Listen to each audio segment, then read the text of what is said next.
a lot, buddy. Situation.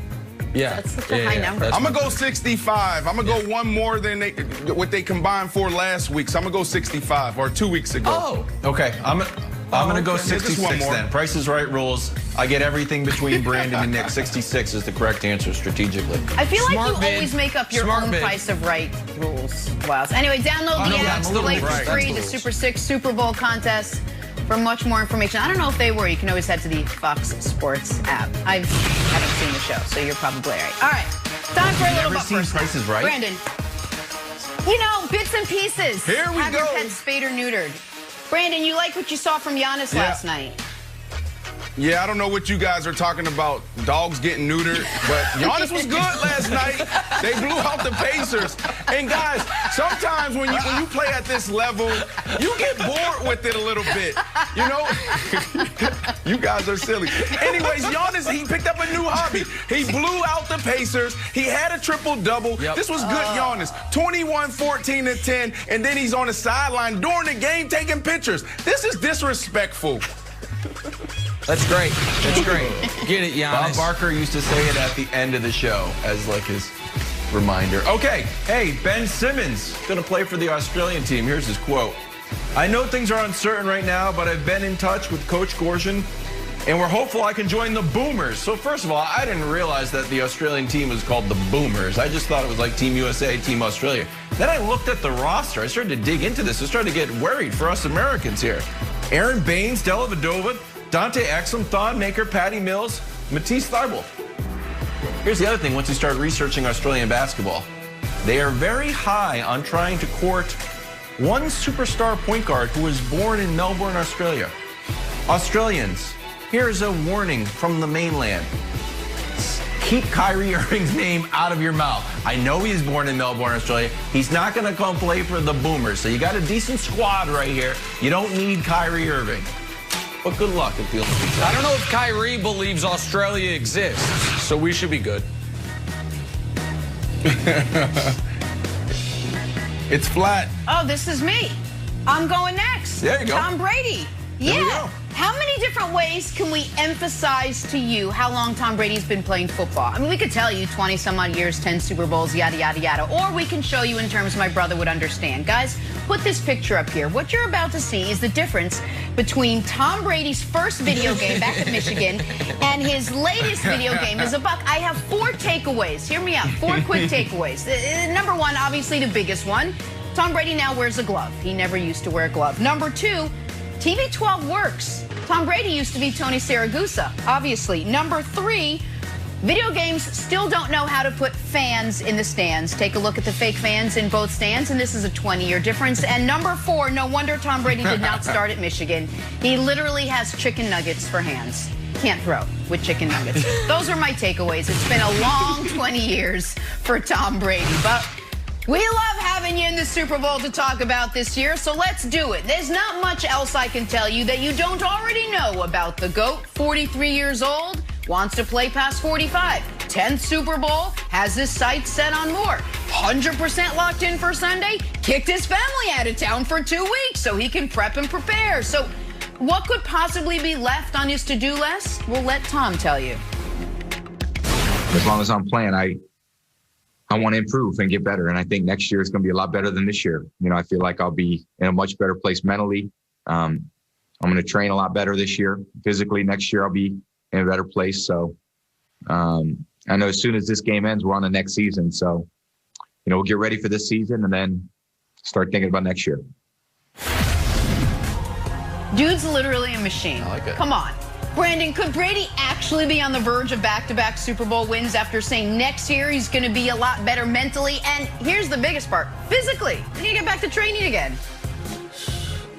Man, if they can keep the band together, we might be talking about a three-peat. I don't know. Well, I truly believe this. You got to think about.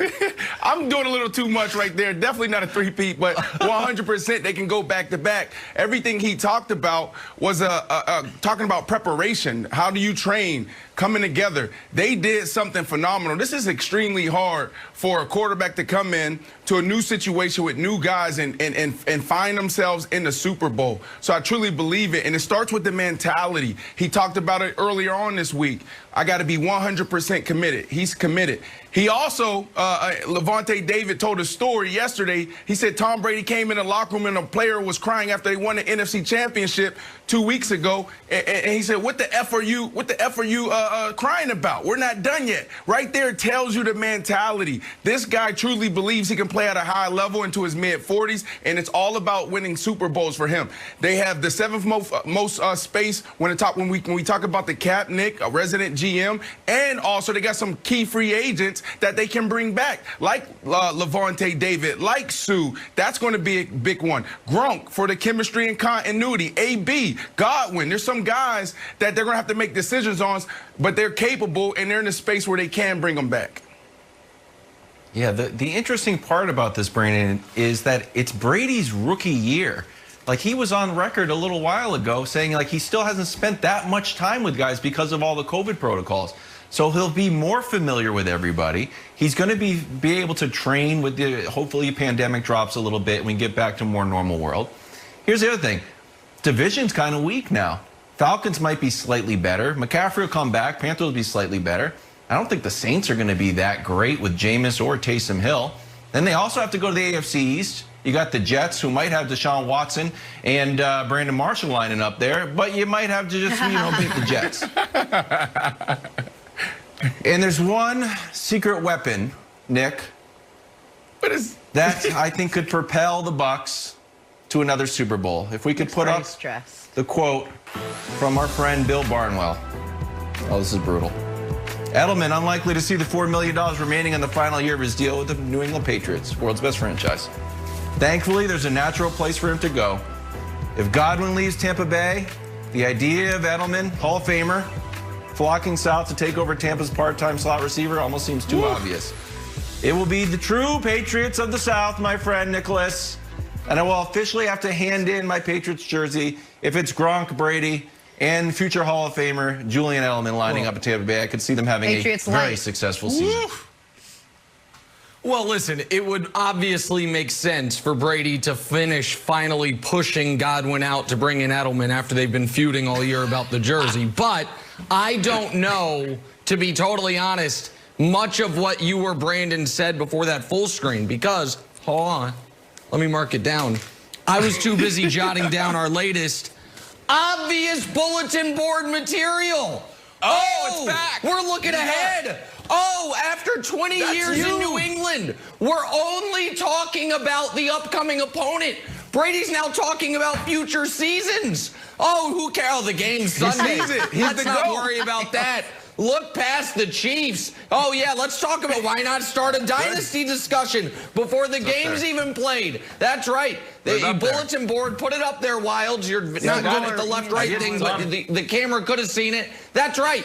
I can't believe this. Tom Brady, unprompted, talking about future seasons. Let's finish this one off, buddy.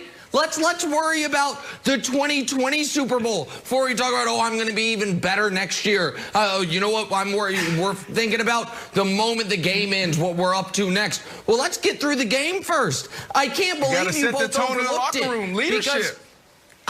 Because let's be, well, the leadership needs to worry about this week, not about next year. Because I do believe that the Chiefs caught a lot of flack on this show for having the audacity to talk about the next season after the last season had already ended. They were at the parade talking about next season. No, it was July. Oh, look at these guys getting ahead of themselves. You guys were still talking about, you're still talking about the Super Bowl. Call time out. Yeah, well, it's February, Wilds, and they're talking about the next year. What, Wilds? What? Get it, Wilds. Go. It wasn't next. You guys started talking about 8 years from now. You guys started talking about 6 rings, 7 rings, 8 rings. You didn't just say, like, we want to have a successful season. You started talking about, like, 2 presidential terms away and how good you were going to be. And Patrick Mahomes up there like the Game of Thrones character, like, we're going to have a dynasty for 10 years. That's what bothers people, by the way, next year stuff. That's right. Oh, okay. And since those comments, how's it looked? Because they've lost one time. They've lost one time and they're back in the Super Bowl. But I'm very happy. Brandon, we got Brandon Marshall.